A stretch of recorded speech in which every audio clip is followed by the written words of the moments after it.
There you go. The king is back, baby. We got Elvis, man. It's Elvis Evolution. Elvis is back as a hologram. The future of music. The future of music. The future of music. The future of music. The future of music. The Future of Music podcast. Hey there, welcome. It's the Future of Music podcast, where we show you how to survive and thrive in the future and with the future of music. You know, let's just say it's part of our lives, so it's with us. Fair enough. Okay? We have to change that now. Okay. It was just right on the spot. Right on the spot. I am Ryan Withrow, one of your hosts. I am joined by the incredible Jonathan Boyd, who I notice has not shaved the beard yet. I thought you promised me that it was going to be gone during the new year. I didn't promise. I said I was thinking about it. Yeah. Okay. That sounds like my wife talking. Come on, man. I didn't promise anything. Is it still a thought? Is it still a consideration? Yeah, it is. I'll get to it eventually. Are you gonna do it in waves? Are you gonna like do some really humorous cuts for a couple days? For sure. Okay, good. For a couple days, probably not. A couple hours, maybe. All right. I expect nothing but like it to end with just like the big goatee. Of course. That's what I want, man. Absolutely. I used to have a friend, Aaron, that had one of those just down to here, but it was just that solo guy. You know, it was just like all System of a Down all day. It looked horrible. That was popular.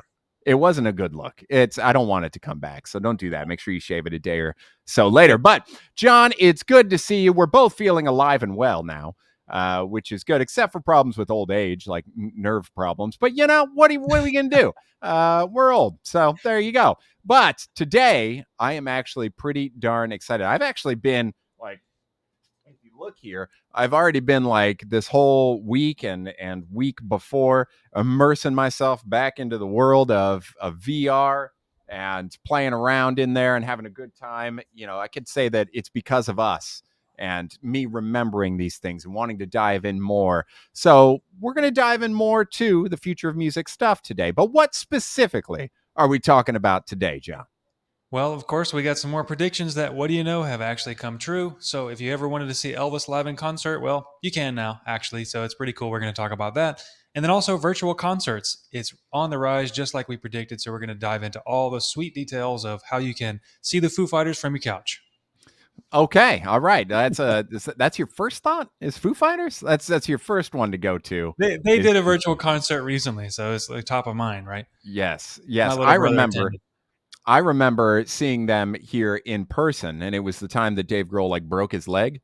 So he had to like sit on the king throne as he played. It was pretty memorable. It was good. But, you know, luckily they don't have to do that in virtual reality, more than likely. And something you don't have to worry about is missing notifications on when we come out with new episodes. So in order to do that, you should click like, subscribe in the alerts, and follow us on your favorite platform, because we do this far too much with our lives. And we'd love to have you along on the journey. But you are absolutely correct. I think it was like within our first few of these podcasts, we were starting to talk about what the world of virtual reality, mixed reality, AR, all of that stuff does for the music industry. And outside of the stuff we've covered with technology and being able to record music and play music, one of the predictions we made is that concerts are going to start to boom in virtual reality. And I know that they tried it before. I know that in Horizons, they tried their best to make it happen, and maybe it just wasn't quite there. But we're starting to see new versions of this popping up, and we're starting to see it with some really popular people in the industry. Now, we're older, but luckily I do know who Jack Harlow is. I have seen him perform live because I live in Austin. It's the only reason, probably.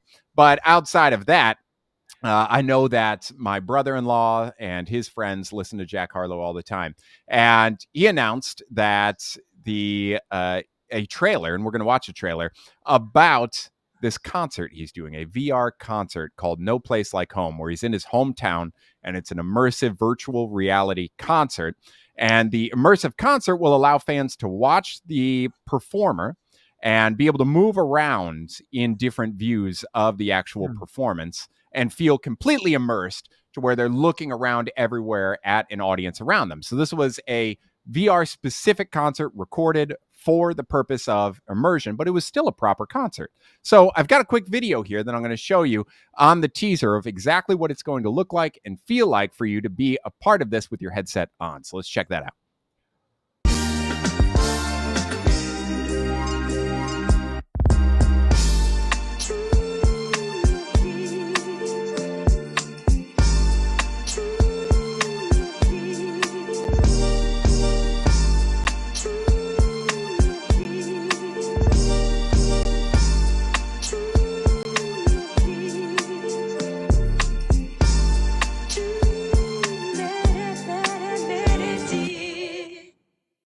And there you have it. You can see that there are multiple angles in the VR setup, and you actually feel immersed because there are so many clips of him actually interacting with the VR setup, the cameras that they used to capture this. And it is on Horizon Worlds. So they are trying a new iteration of some more concert experiences through VR, through the Quest. Again, making me really interested in Quest versus something like Vision Pro. I love Vision Pro, and I want to get into that, but it seems like Quest is up in their game, and they're starting to expand a lot further than just games, which is something we wanted to see for sure. But is this something that you expected in terms of when we visualized having a concert experience? Is this kind of what you were thinking back then when we predicted this? Is it cooler? Or what are your initial thoughts, John?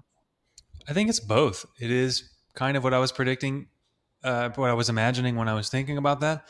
But actually, what I was imagining is being at a spot in the crowd somewhere and being able to just look around and you're just there, right? Mm-hmm. And of course, the reason why I would think that is because, I mean, we only have one perspective. So as humans with eyeballs, we walk to a concert and we can only look around from where we're at. So it's a natural extension of that is to think, well, I can be me in somewhere, another location on my couch with my VR headset, but maybe I'm just going to be looking at it like me. But actually, this shows, like you said, there's multiple views. So that tells me, I'm guessing they have 3D cameras and they're filming from different spots. So you can kind of move around, which is really, really interesting. It makes it more interactive and you can see different angles and everything. I think it's really cool. And in fact, I can see, here's another prediction for you on this. I kind of see this thing becoming more of a norm, kind of like when the iPod came out, music in your pocket, right? I think this is one of those moments where instead of sitting down to watch Netflix, a Netflix TV show, I really think it's going to become quite common to sit down and be in a concert or something, just something that people do regularly.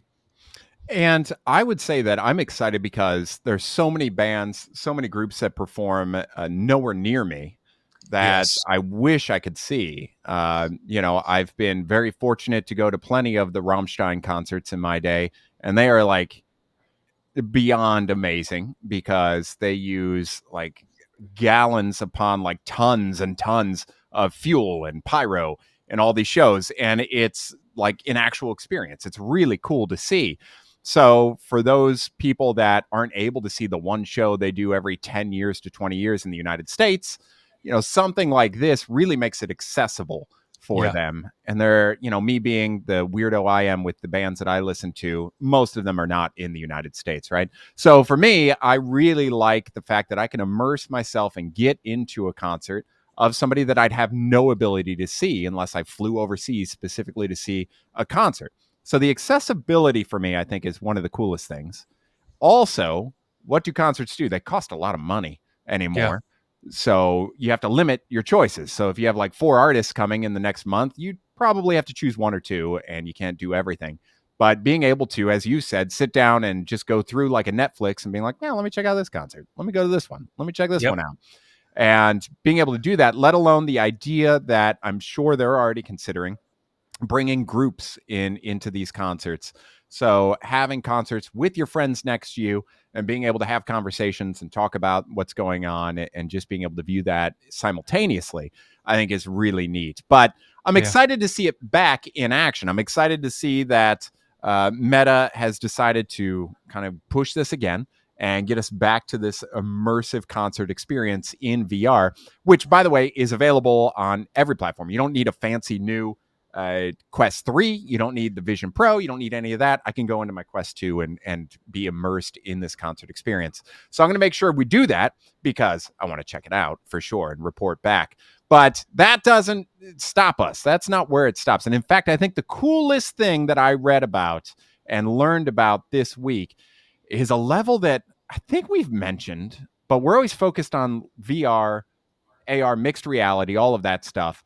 And it's not often that we consider real world use in a physical space, in a physical real world space with no headsets and enjoying a performance with AI and holograms. So, we remember the days of people being like, Tupac holograms coming, look out. And it didn't happen, right? It was terrible. But now we're seeing the return of the king of rock and roll. Check this out. Well, fans of Elvis Presley will have the chance to see the musician icon perform once again thanks to AI. British company Layered Reality has been given access to thousands of the star's personal photos and hours of home videos to create new virtual performances. Called Elvis Evolution, the immersive and interactive experience will allow fans to follow the events of Presley's life and music like never before. It will premiere in London in November before travelling to Las Vegas, Tokyo and Berlin. January 8 will mark what would have been Elvis Presley's 89th birthday. There you go. The king is back, baby. We got Elvis, man. It's Elvis Evolution. Elvis is back as a hologram with this AI integrated, and he will perform once again to what they're saying is a completely new generation, which is totally true. A completely new generation of potential fans in hologram form. So it's going to be this futuristic treatment, again, called the Elvis Evolution. It's an immersive concert experience using artificial intelligence and holographic projection. And it's an actual tour that's going through. As you heard there, it's debuting in London, and then they're coming to Vegas, Tokyo, and Berlin with this performance. So what are your thoughts, man? We've got a hologram Elvis Presley coming on tour, man. So I got three main things, and I hope I can remember them all. Number one, I thought about this a couple of years ago when we talked about being able to see Jimi Hendrix at Woodstock in a hologram fashion, right? We talked about that before. So that's yet another prediction that's coming true. Here's another one. This one is a little further into the future, so it'll probably come true tomorrow.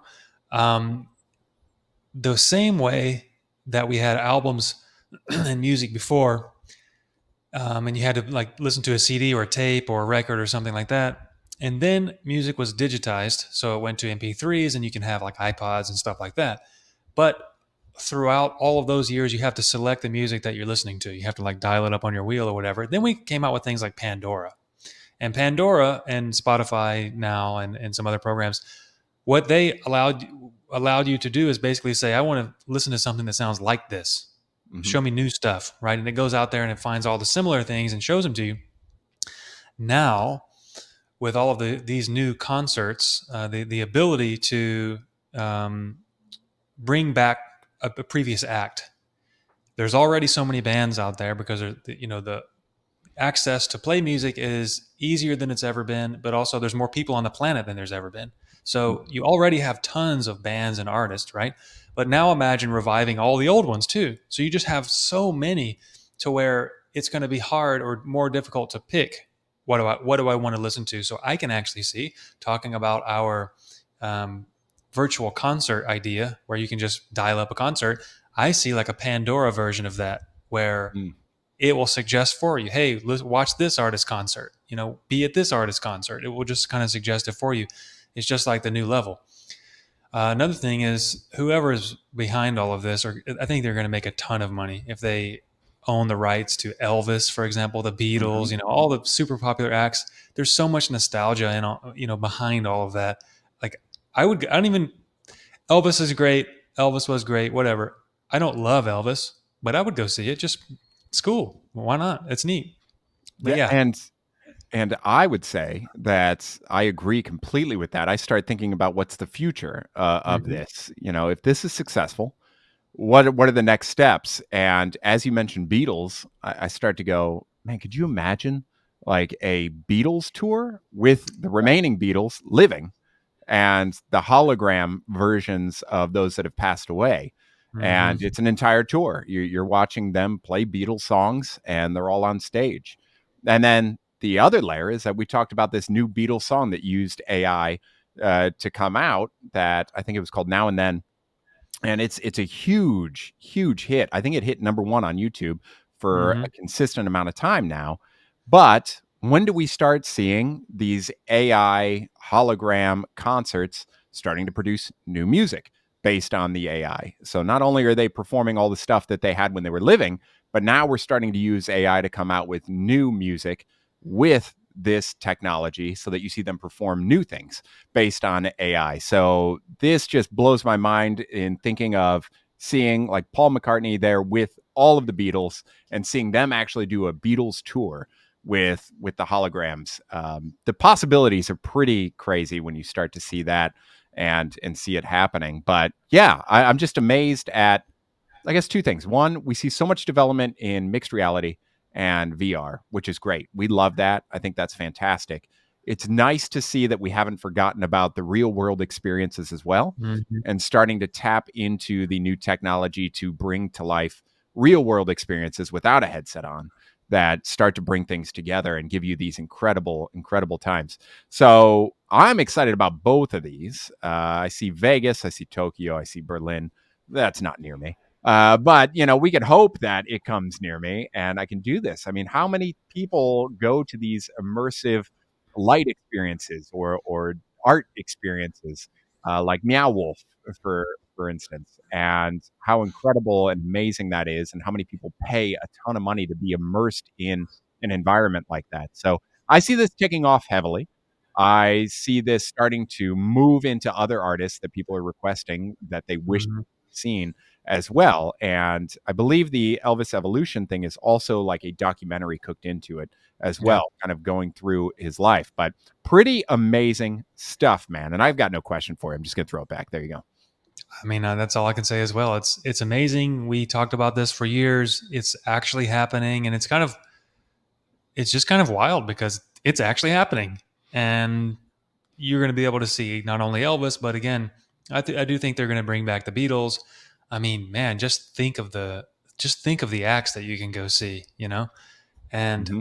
I mean, it's just mind blowing. I mean, and especially about how to capitalize on it. Think about how much more merch those bands are going to sell now. Think about, you already mentioned, being able to see bands that you otherwise wouldn't have access to because of location, right? Like you can't just, not everybody can just fly over the pond and see a concert, but also the reach from the other side, from the stage, from the bands. How many people will they be able to reach? And that's also something that you and I have talked about before, which is, what if there is an Uber of concerts where you just Mm-hmm. dial up, like you literally get online and, oh, what concerts are happening now, and then boom, you can see any concert anywhere in the world. It's insane. Yeah. And when we talk to people that we're really close friends with, I mean, Bernth, I would say he's like a really stellar close friend of ours now, and he just did his first solo tour, and it was extremely successful. But hearing all of the work that goes into the tour, all of the money required to go Mm-hmm. do a tour, this is going to potentially save musicians from bankruptcy in trying to get out there and get new fans and sell tickets because the money's not there. But if they're able to perform in a virtual environment from their practice room every single night, a Yep. lot better chances of them having the income. And then when they do a real tour, they've got a massive fan base because of this. Now we start seeing people. This isn't even on my list. I'm just reminded that even Kiss, I don't know if you saw this announcement, but Kiss came out and said on their like 14th farewell tour that they're not leaving. Instead, they will be replaced by digital avatars.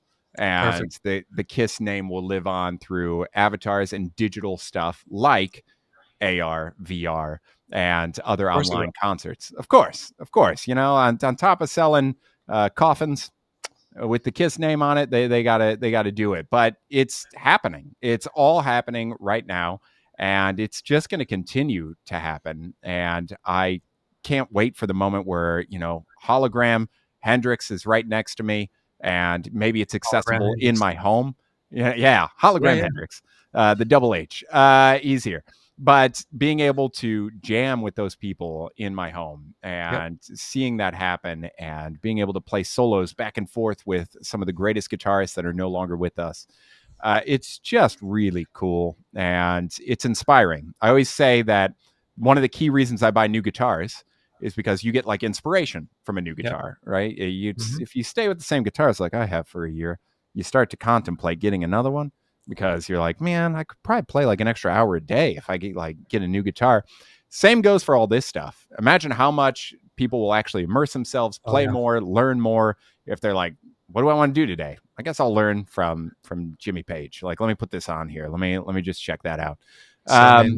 Yeah, it's going to be really inspiring and it's really exciting to see. And again, we started with this world of VR that was all games all day. And now we're starting to emerge into the productivity, everyday life, and really growing like ourselves in things with VR rather than it just being this side thing that we're doing to play games with friends and some golf.